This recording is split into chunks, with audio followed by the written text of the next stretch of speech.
Wonderful, I hope you're all doing well. I'm back again today with chapter 23 of Varjak Paw. Varjak woke from his dream in the alley. It was night time again. He and Holly had slept through the day. A street light buzzed on and off behind him. A full moon, round and white as a saucer of milk, shone comfortingly up above, but it was quickly smothered by street black clouds. He needed to go to the litter tray. Holly was fast asleep, and they were still on Stanley Bones's territory. Well, it was all outside, wasn't it? The whole world was his litter tray. He could go wherever he pleased.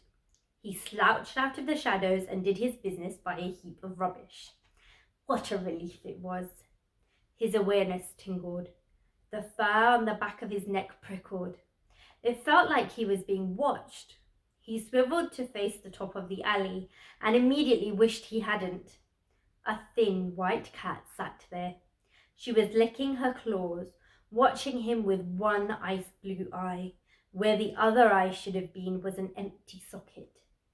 Her fur was spotless clean, but around her was the smell of darkness, of dank and deadly things and places. By her side prowled a dozen street cats, thick-necked and bristling, grimy as the city itself. They were bigger than the white cat, but somehow they looked like soft little kittens beside her. "Good, was it, Sonny?" she asked. Varjak couldn't answer. He kept staring at her, unable to speak. She was all muscle and bone. He could see her ribs. They jutted out as if they were trying to escape from her. "Now, this isn't your territory," she said, flexing her bone-white claws. "And you shouldn't ever do what you've just done all over someone else's territory, especially if that someone is me." She smiled a crooked smile, but her single eye stayed cold and hard. He had no doubt who he was looking at. No wonder poor Tam was terrified of Sally Bones. "Speak when the boss talks to you," growled a stripy Tom with slash marks all over his face. Varjak recognized him. Razor.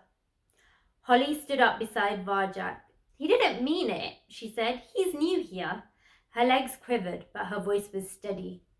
"New, is he?" said the thin white cat. Her tail swished angrily. She nodded at the stripy Tom. "Razor, why wasn't I told about this?" The Tom began to shake. "I didn't think it was important, boss. He's just a pet." The air seemed to shimmer for a moment, and then Razor howled and clutched his face. There was a fresh, new slash mark across one side, and the white cat's claws were tipped with blood. "It's not your job to think, Razor," she hissed. "It's your job to tell me everything, and if you can't do your job, I'll find someone else who can. Understand?" Razor nodded, still clutching his face. In that moment of quiet, Varjak could hear his own heart thumping in his throat. "Now, get some information out of this new cat," spat Sally Bones. "I have a feeling he's something to do with the vanishings. Luger and Wes, you two watch his little friend." Razor and the other two cats came towards Varjak and Holly. Holly's ears twitched nervously. "Why couldn't you wait till we got home?" she whispered. "We've had it now." "We could make it over those walls," said Varjak, searching for a way out. "They'd only catch us. At least Razor's doing it, not her." Holly shivered. "Just don't tell them about my alleys, okay?" Razor marched up to them, eyes slitted, claws glinting. The slash on his face was red and raw. "What's your name, troublemaker?" he snarled. Varjak Paw. "Where are you from?"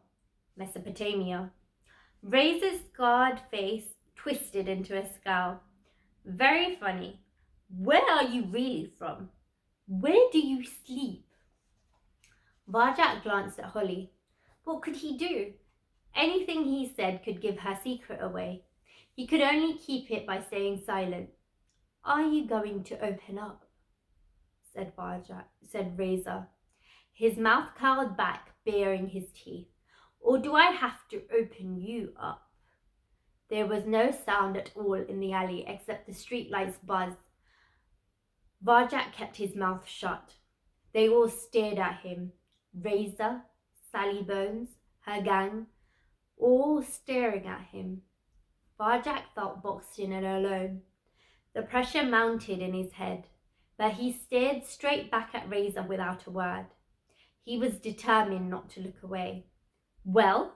Demanded Razor. The Tom's eyes burned into him, but Varjak hung on. Don't look away. Don't let him win. Hang on, hang on, hang on. Somewhere in the distance a monster roared. Razor blinked and looked away. Varjak relaxed, and in that instant something slashed his cheek. Razor's claws. Varjak reeled back, stunned. His head was on fire. I'm going to teach you a lesson you'll never forget, growled Razor. He came forward. Varjak lashed out. The street cat dodged easily and jabbed his jaw in return. Blood sprayed from Varjak's face in a thick red fountain. Another hit to the face. Varjak's legs felt weak. Out of the corner of his eye, he saw Holly start to move, but Luger and Wes moved faster, blocking her off. It was just him and Razor. Not so tough, are you? Spat Razor. I can finish you any time. I'm going easy on you. Now talk.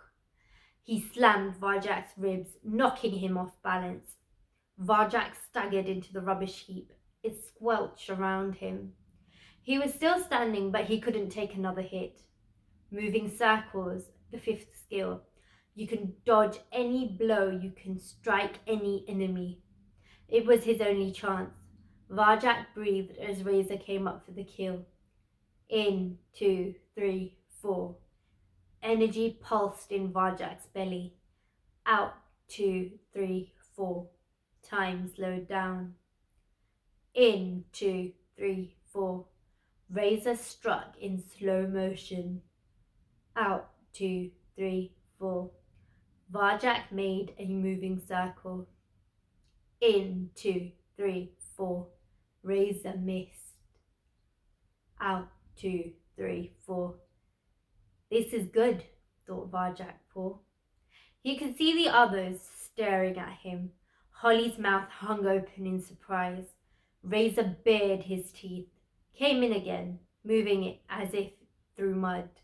Varjak opened his circle, let loose the energy, and hit Razor with everything he had, right between the eyes.